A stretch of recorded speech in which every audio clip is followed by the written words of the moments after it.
Benito Mussolini.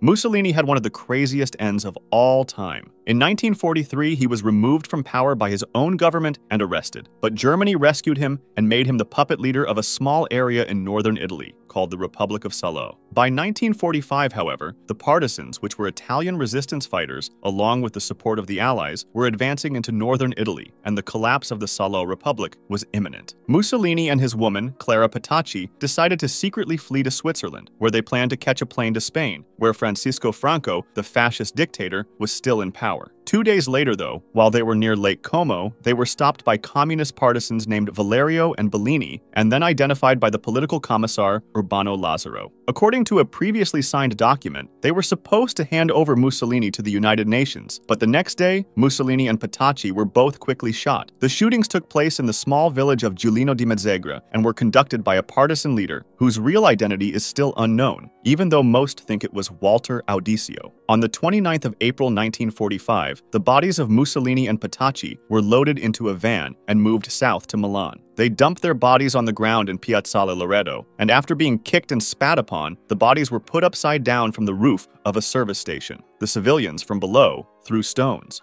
Nicolae Ceaușescu.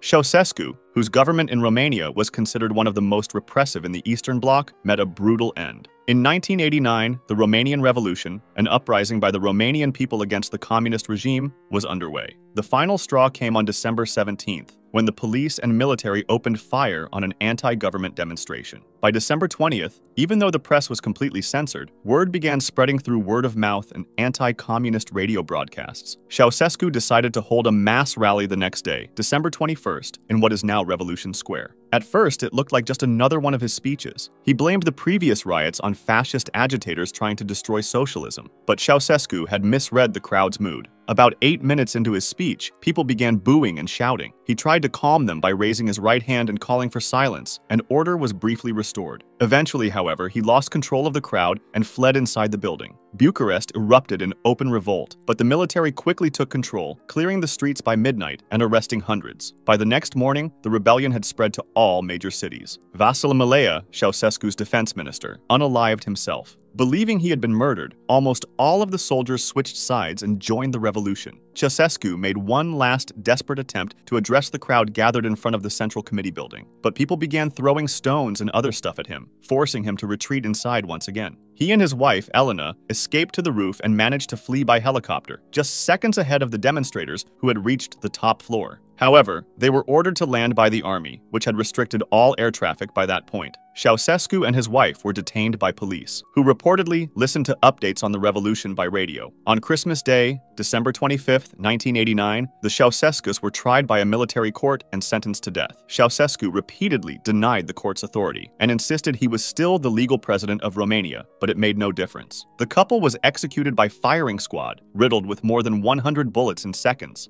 Hideki Tojo. Hideki Tojo, the Japanese prime minister during World War II, met a terrible end. After Japan's unconditional surrender in 1945, U.S. General Douglas MacArthur ordered the arrest of 40 individuals suspected of war crimes, including Tojo. 5 American soldiers were sent to arrest him, but when they surrounded his house on September 11th, Tojo shot himself in the chest with a pistol, but he missed his heart. As he bled, Tojo began to speak, and 2 Japanese reporters recorded his words. He said, "I am very sorry it is taking me so long to die. The Greater East Asia War was justified and righteous. I am very sorry for the nation and all the races of the greater Asiatic powers. I wait for the righteous judgment of history. I wish to commit unalivement, but sometimes that fails." However, the American soldiers managed to resuscitate him and brought him to Sugamo prison in Tokyo. From there, he was put on trial and found guilty of multiple war crimes. He was sentenced to death and hanged on December 23, 1948, just a week before his 64th birthday. In his final statement, he apologized for the atrocities committed by the Japanese military and asked the American military to show compassion toward the Japanese people, who had suffered devastating air raids and 2 atomic bombings. Kim Jong-il. By the late 2000s, rumors about Kim Jong-il's health were flying around like crazy. Some reports even claimed he had died years earlier and was being replaced by body doubles. Some pointed to his absence from public events, like the 2008 Olympic torch relay in Pyongyang, to back that up. In September 2008, Kim missed a big military parade, and U.S. intelligence thought he might have suffered a stroke. North Korean media didn't say much, but behind the scenes, things looked serious. Japanese and South Korean sources suggested Kim had collapsed, was partially paralyzed, and needed help from foreign doctors. At one point, North Korea even told all its diplomats to stay close to their embassies, just in case there was an important message coming. Despite all the drama, North Korea released photos and videos showing Kim in good health. But analysts weren't convinced, and some reports said he'd had a second stroke. Still, he managed to hold on to power, kept appearing in public, and even took a few foreign trips in 2010 and 2011, including visits to China and Russia, sometimes with his youngest son Kim Jong-un at his side, which made people think he was prepping him as a successor. Then, on December 17, 2011, North Korean state media announced that Kim Jong-il had died of a suspected heart attack while traveling by train. The announcement came with some wild claims. A snowstorm supposedly paused, the sky glowed red over Mount Paektu, and ice on a sacred lake cracked so loudly it shook heaven and earth, according to North Korean media. Afterward, Kim Jong-il was posthumously declared North Korea's eternal leader. Joseph Stalin.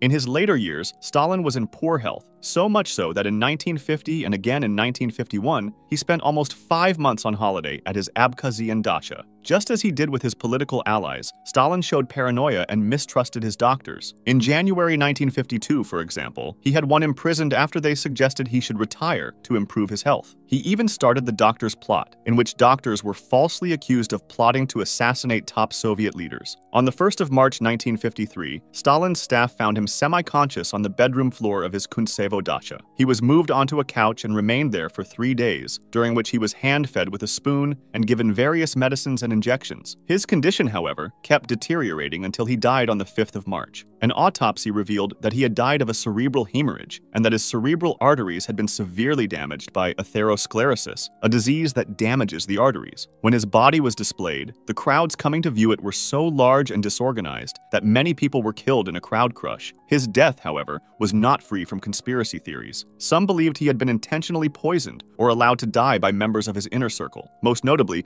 Lavrenti Beria, the head of the Soviet secret police. Pol Pot.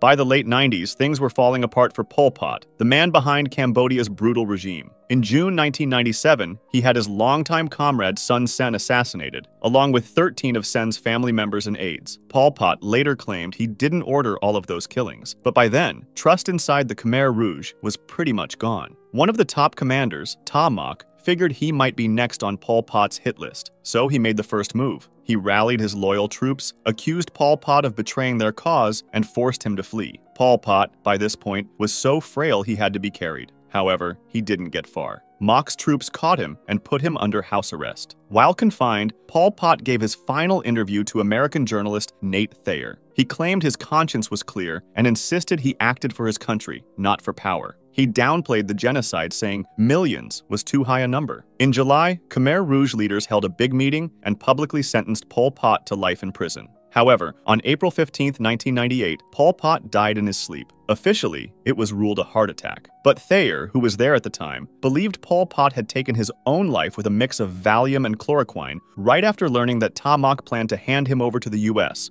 Saddam Hussein.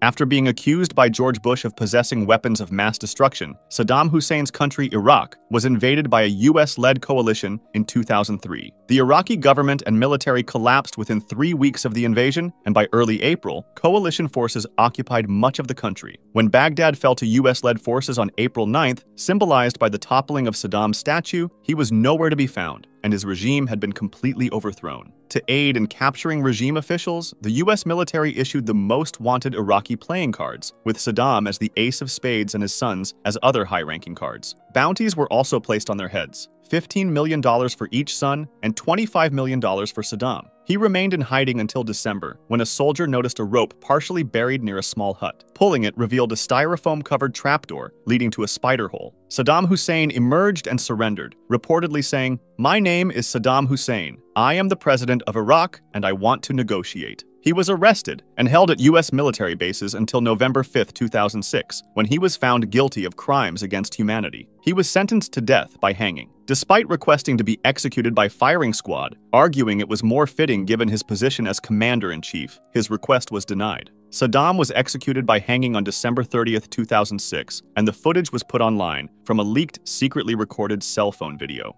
Franco. By the early 1970s, Francisco Franco, Spain's long-ruling dictator, was clearly nearing the end of his life. He'd already started preparing for what came next, officially naming Prince Juan Carlos as his successor in 1969, and after a long illness, Franco died on the 20th of November, 1975, at the age of 82. The date was symbolic, as it happened to fall on the 39th anniversary of the death of José Antonio Primo de Rivera, founder of the fascist Falange movement. Some even say Franco might have died the evening before, on the 19th, but the official announcement came later. Juan Carlos was officially proclaimed King of Spain, setting the stage for the country's eventual transition to democracy. In 2019, over 40 years after his funeral, Spain's socialist government ordered his exhumation. The idea was that only Civil War victims should be buried in the Valley of the Fallen, and keeping Franco there was seen as deeply disrespectful to those buried alongside him. His family objected, but the government chose Mingarubio Cemetery in El Pardo as his final resting place. Since he was banned from using the Spanish flag, Franco's grandson draped the coffin in a nationalist flag instead. Josip Broz Tito. In the final years of his life, Tito started stepping back from the day-to-day duties of running Yugoslavia. After 1974, he passed more responsibility to the prime minister, though he still had the final say on all big decisions. But by 1979, his health took a serious downturn. He was struggling with circulation problems in his legs and was admitted twice in January 1980 to a hospital in Ljubljana, Slovenia. Doctors said his left leg needed to be amputated due to blocked arteries, but Tito flat out refused. In fact, his personal aide said Tito threatened to unalive himself if anyone dared to take his leg, so they literally hid his pistol out of fear he might go through with it. Eventually, after a private talk with his sons, Tito gave in. The leg was amputated, but it was too late. The infection had already spread, and on May 4th, 1980, Tito died at the age of 87. His death was a massive event. 129 countries sent leaders to his funeral, making it the biggest state funeral ever at the time. Kings, presidents, prime ministers from both sides of the Cold War came to the funeral. Augusto Pinochet. On the morning of December 3, 2006, Augusto Pinochet, Chile's former dictator, suffered a heart attack. His house arrest was lifted, and on December 10th, Pinochet was rushed to the intensive care unit. Just a few hours later, he died from congestive heart failure and pulmonary edema. He was 91 years old, surrounded by his family in the military hospital of Santiago. The news were polarizing. In Santiago, thousands of people flooded the streets, some to celebrate, others to mourn. His body was laid out the next day at the military academy. But even then, things didn't stay peaceful. Francisco Cuadrado Prats, the grandson of a general murdered under Pinochet's regime, spat on the coffin and was beaten by furious supporters. Mao Zedong. In the last years of his life, Mao Zedong was in rough shape. He was a heavy chain smoker, and behind closed doors, the government kept his declining health a closely guarded secret. It turns out he was battling all kinds of serious illnesses, heart and lung issues, and maybe even Parkinson's and ALS, though those are unconfirmed. In 1976, things took a turn for the worse. Mao suffered a heart attack in March, another in late June, and then a third one on September 2nd that left him completely incapacitated. He never recovered and died a week later, on September 9, 1976, at the age of 82. When his embalmed body was shown to the public, 1 million people filed past to say goodbye. Even though Mao had asked to be cremated, that request was ignored. Instead, his body was permanently put on display in a mausoleum, so the Chinese people could continue to pay their respects. Fidel Castro.